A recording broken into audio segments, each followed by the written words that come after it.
There is a quiet paradox at the heart of being human. We long for peace, yet our lives are defined by struggle. We seek stability, yet everything we cling to eventually changes. And when life inevitably challenges us with betrayal, loss, or hardship, our first instinct is often to break, to retreat, to ask, "Why me?" But the Stoics, those ancient philosophers of resilience, whispered a radically different response. They insisted, "Why not you? If life is suffering, if hardship is guaranteed, then the true question is not how to avoid pain, but how to meet it without being shattered." This, I think, is the brutal and liberating truth. Life does not get easier. What changes is whether you become strong enough to carry it. For centuries, from Marcus Aurelius in his war-torn campaigns to Epictetus, who taught from a life of slavery, the Stoics have offered a framework for unbreakable strength. They taught not through comfort, but through confrontation, by forcing us to see reality as it is, not as we wish it to be. And in that raw clarity, they found a form of freedom. In this video, we will explore 8 Stoic laws, principles so uncompromising they might feel brutal at first. Yet if you truly let them shape you, they can rewire your mind and forge the kind of strength that no insult, no loss, no chaos can destroy. These are not abstract ideas. They are practical weapons for the mind, forged in fire, sharpened by centuries, and tested in the hardest of lives. We will walk through each one slowly and carefully, weaving philosophy with reflection, story with strategy, and by the end you may not feel lighter, but you will feel stronger. So let us begin with the first law of unbreakable resilience, the radical acceptance of what you cannot control. Before we dive deeply, let me give you the map. These are the 8 brutal Stoic laws that, if absorbed, can rewire your mind into something unshakable. Law 1. Control what you can, release what you can't. Marcus Aurelius wrote that we suffer more from our opinions than from events themselves. This law teaches you to anchor your strength only in what is truly yours, your thoughts, your choices, your actions. Law 2. Expect the blow before it lands. Epictetus urged his students to rehearse adversity in their minds, to imagine loss, insult, and even death, not to wallow in fear, but to rob hardship of its power to shock. Law 3. Pain is the price of greatness. Seneca reminded us that comfort weakens, while struggle forges. This law demands that you stop treating pain as an intruder and start seeing it as a teacher. Law 4. No one can humiliate you without your consent. From Epictetus to modern psychology, the lesson is clear. External insults have no teeth unless you grant them entry. The unbreakable mind does not hand over its dignity. Law 5. You will die, remember daily. The Stoic practice of Memento Mori was not morbid but motivating. To remember death is to sharpen life, to live deliberately, and to cut through the illusions of triviality. Law 6. Choose virtue over vanity. For the Stoics, the only true good was virtue, the alignment of reason, courage, and justice. Everything else, wealth, fame, approval, was decoration, not foundation. Law 7. The world owes you nothing. Marcus Aurelius urged himself daily to expect selfishness, greed, and cruelty from others, and not to take it personally. This law frees you from bitterness by stripping away entitlement. Law 8. Become the rock, not the wave. The final law, to stand like a fortress. Life will thrash, people will betray, storms will rage, but you, through discipline and clarity, can choose to remain steady, unmoved, yet not unfeeling. These are not easy truths.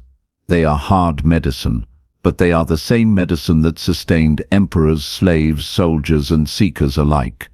And so let us begin with the first, the law of control and release. Control what you can, release what you can.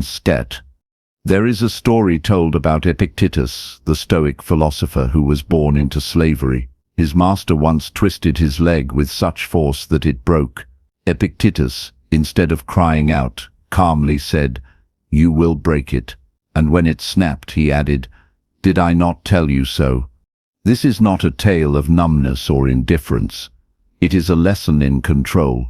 Epictetus could not stop his master's cruelty, but he could decide how to meet it. His body could be broken, his will could not. This, then, is the first brutal Stoic law to divide the world into two categories: what is within your control and what is not. Your thoughts, your choices, your actions, these belong to you. The weather, the economy, the behavior of others, the shifting tides of fate, these do not. And yet, if you look closely at your daily life, how much energy is spent in the wrong direction. Hours wasted stewing over someone else's opinion. Sleepless nights replaying the past. Anger at delays, envy of luck, frustration at outcomes you cannot bend. Marcus Aurelius, the philosopher king, wrote in his Meditations, "You have power over your mind, not outside events. Realize this, and you will find strength." Notice the harshness in that statement. It does not promise comfort. It does not offer control over what you secretly wish to master. It simply draws a hard line. Here is where your freedom ends, and here is where it begins. The Stoics ask us to live with radical honesty about this boundary. Imagine your mind as a fortress. Every time you try to control the uncontrollable, you abandon the gate. You leave it unguarded, vulnerable.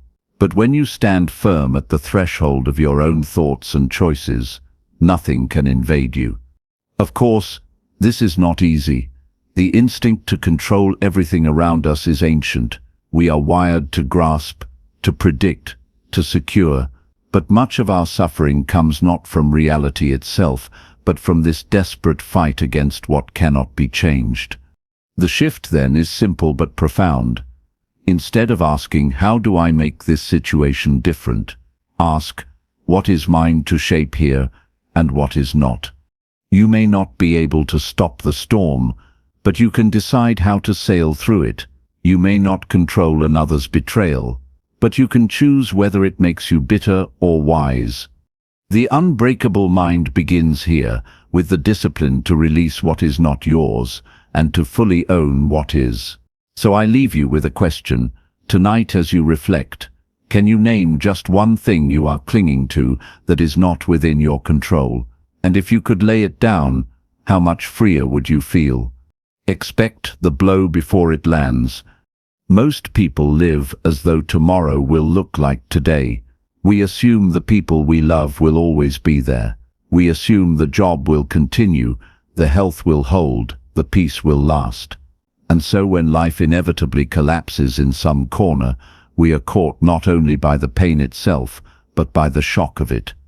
The Stoics considered this the greatest source of unnecessary suffering: surprise. Epictetus advised his students to practice premeditatio malorum, the premeditation of evils. He would say, "When you kiss your child, whisper to yourself, 'See, tomorrow he may die.' See, when you set sail, imagine the storm.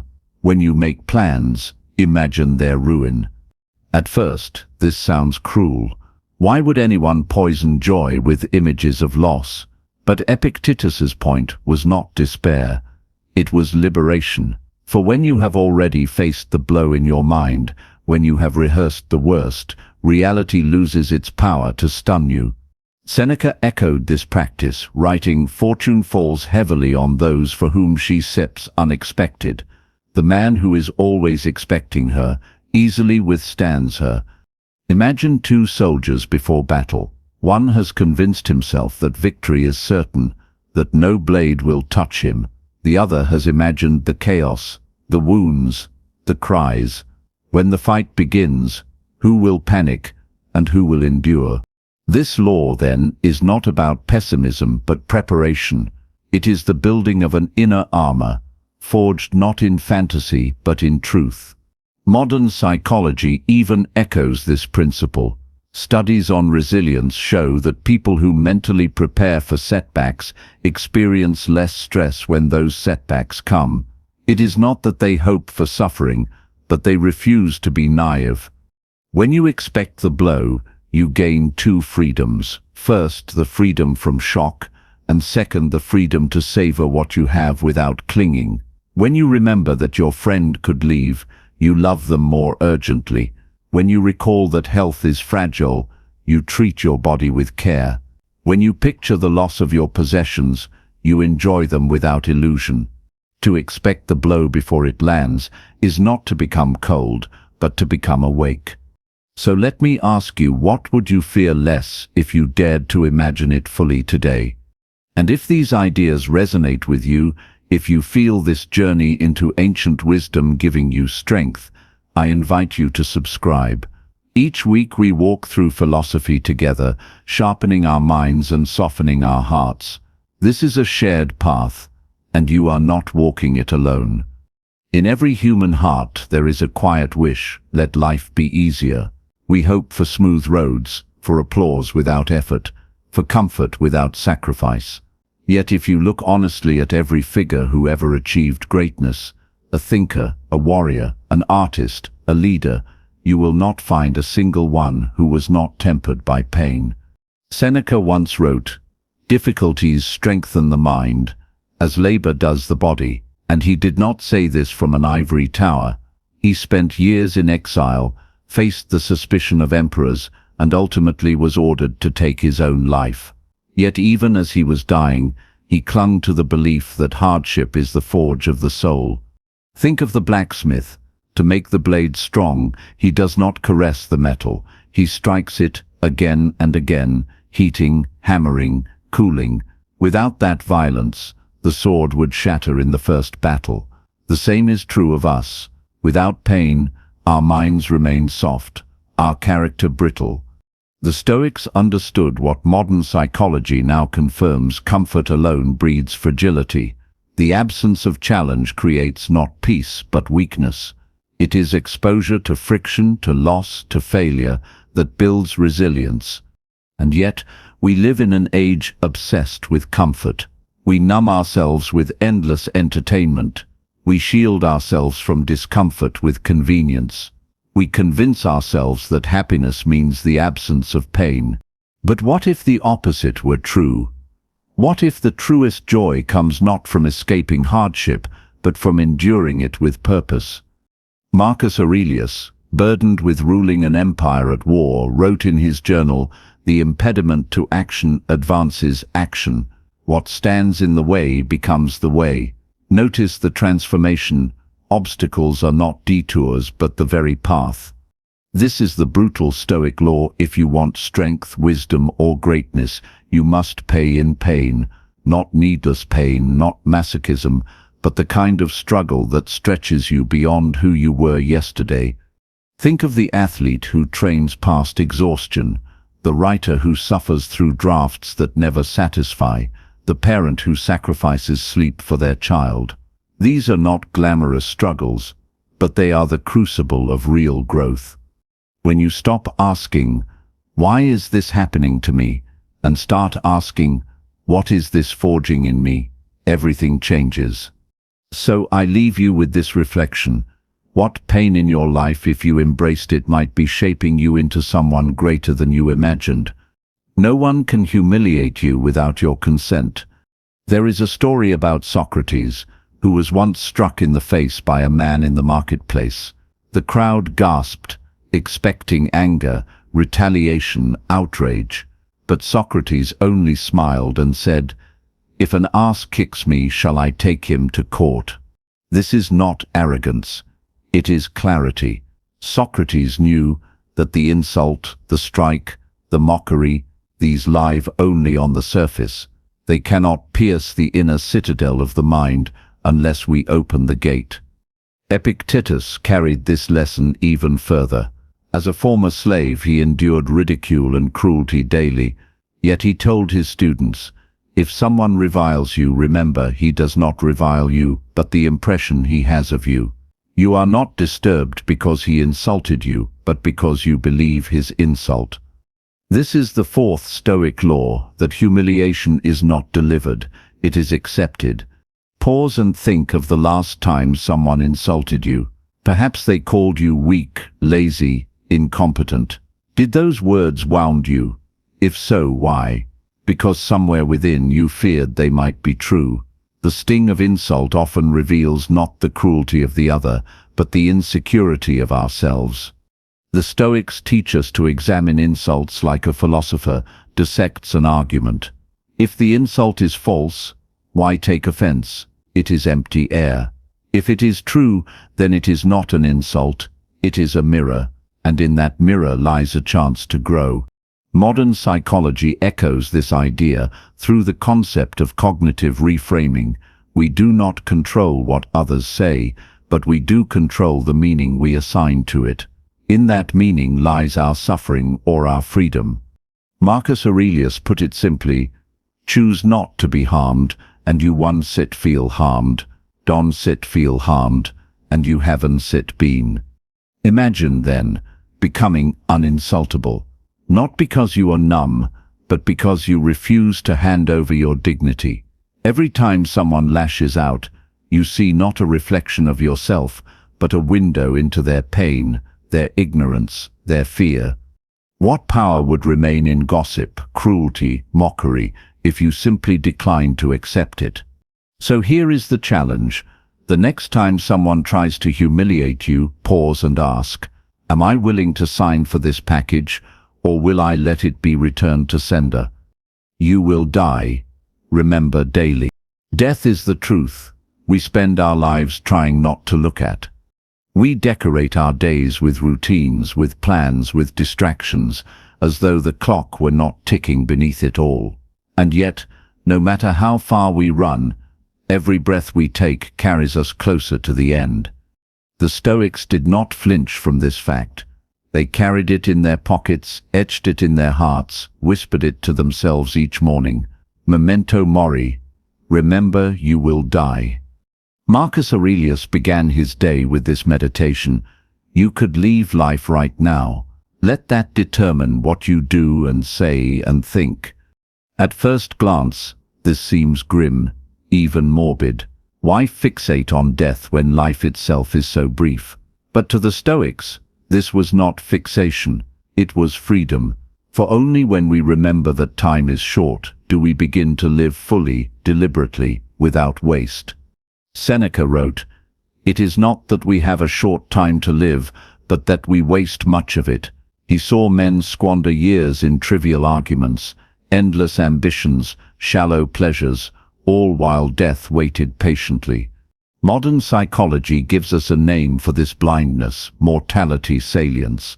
Studies show that when people are reminded of death, they often shift their values. They stop chasing empty approval and turn toward what truly matters: love, meaning, contribution. Think of it this way.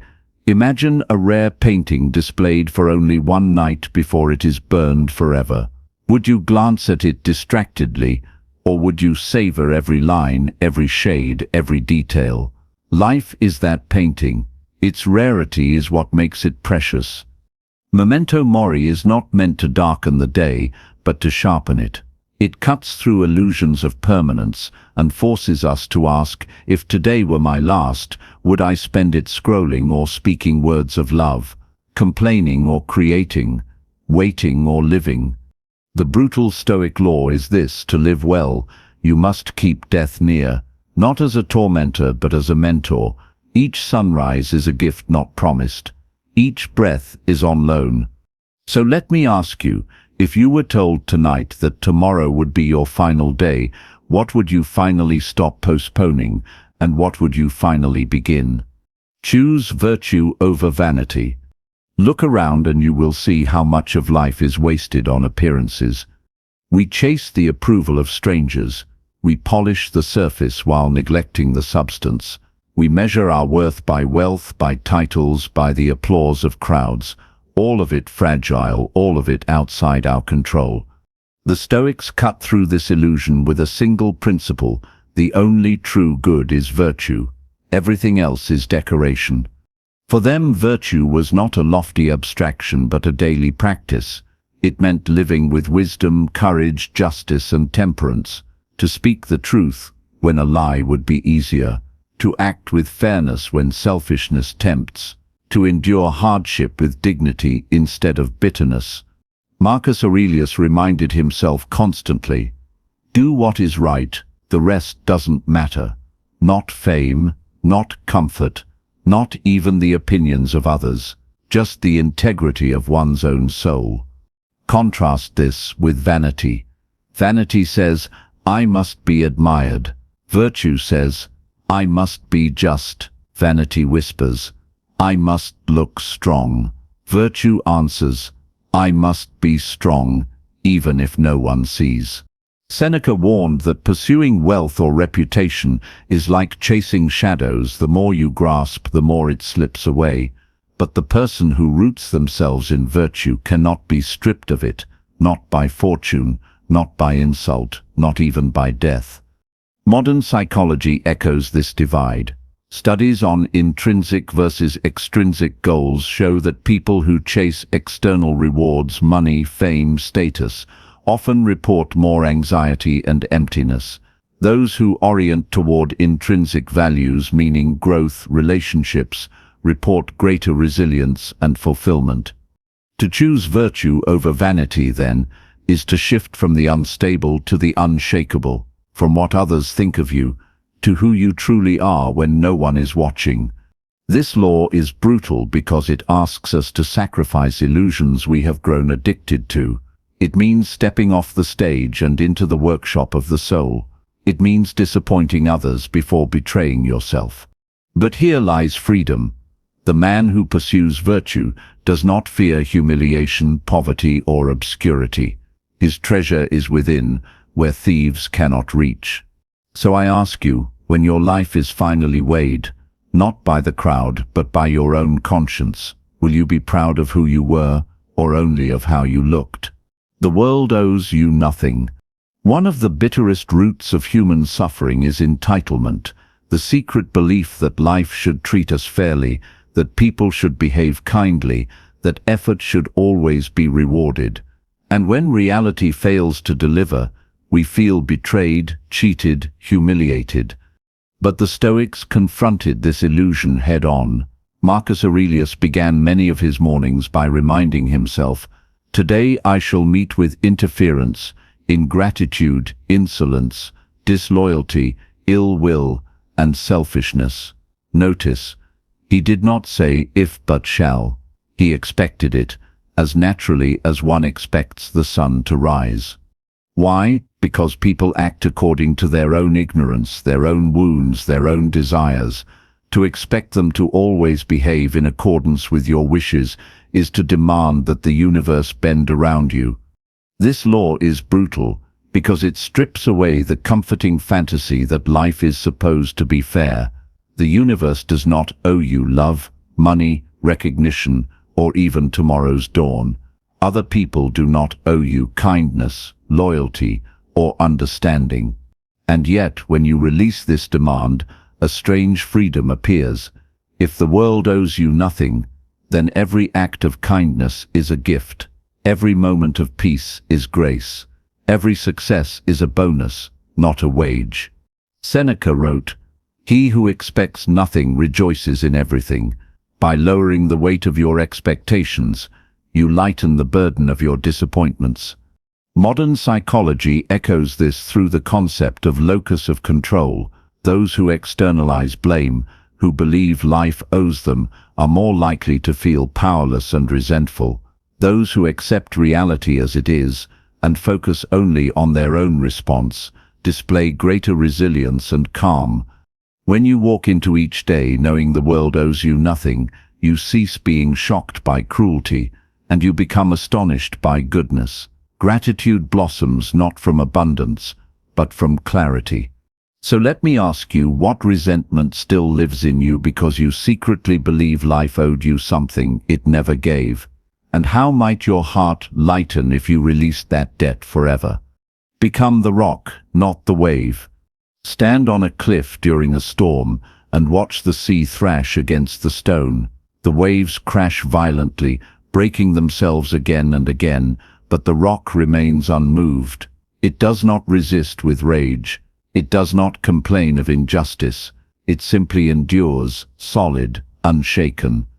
This image captures the last Stoic law: become the rock, not the wave. Life will never cease to rage. People will betray, fortunes will collapse, illness will strike, storms will come. If you try to control the waves, you will drown in exhaustion. But if you become the rock, anchored in reason, virtue, and clarity, then nothing external can destroy your inner balance. Marcus Aurelius described this in his Meditations: be like the rock against which the waves crash, which stands firm, and the raging of the sea falls still around it. The power of this metaphor is that it does not promise escape from hardship. The rock does not stop the storm, it simply outlasts it. To be unbreakable does not mean to be untouched, but to remain steady through the touch. Modern psychology mirrors this in what's called distress tolerance, the ability to remain calm and functional amid pain, instead of collapsing into panic. Those who cultivate this capacity do not live easier lives, they live stronger ones. To become the rock means cultivating inner principles so firm that external chaos cannot bend them. It means being guided by your values, not your moods. It means that when insult, loss, or hardship strikes, you feel it fully, but you do not shatter. This is not coldness. The rock is not dead.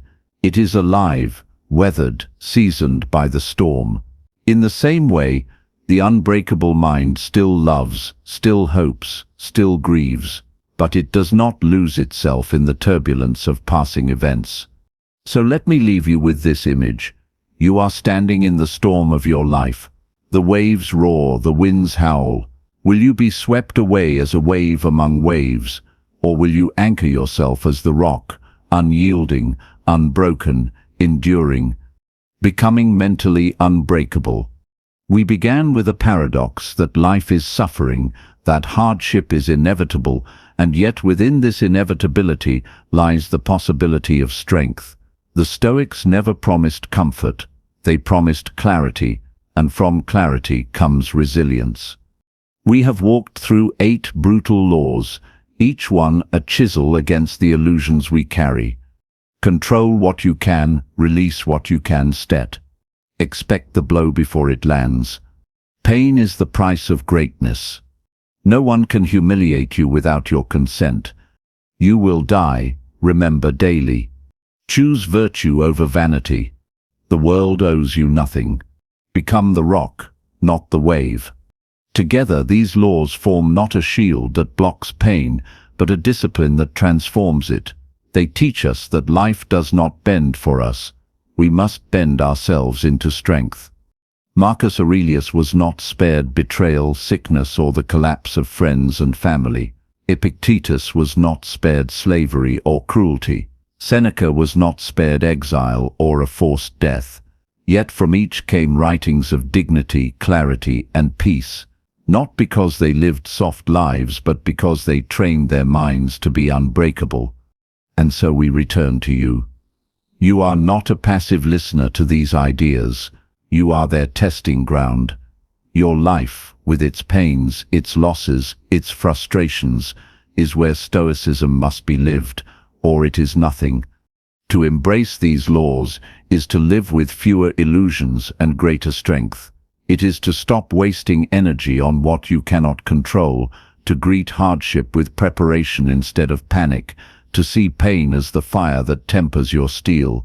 It is to walk through insults untouched, to hold death as your daily teacher, to choose virtue when vanity tempts, to release entitlement, and to stand like the rock in the storm.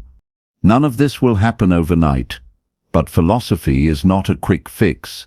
It is a lifelong practice, the daily shaping of the soul. Every morning you wake, you face the same choice. Will I be a wave, tossed and broken by circumstance, or will I be the rock, steady in my values, grounded in truth? The world today is desperate for such steadiness. For men and women who do not shatter at offense, who do not wilt under pressure, who do not live only for vanity and applause, the world quietly longs for people who carry inner strength, not loud, not proud, but steady, grounded, resilient. And that is your invitation, not to be untouched by pain, but to be unbroken by it, not to escape death, but to live more fully because of it, not to control the storm, but to endure it with dignity. If these words have stirred something in you, I invite you to carry them forward. Reflect on them tonight. Write down the one law that spoke to you most, and tomorrow, try to live it, even in a small way.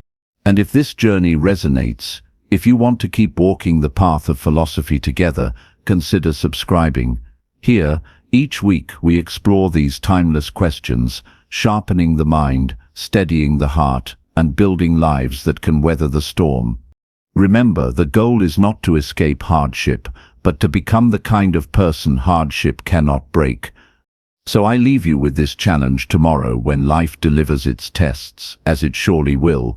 Will you meet them as a wave or as the rock? The choice is yours.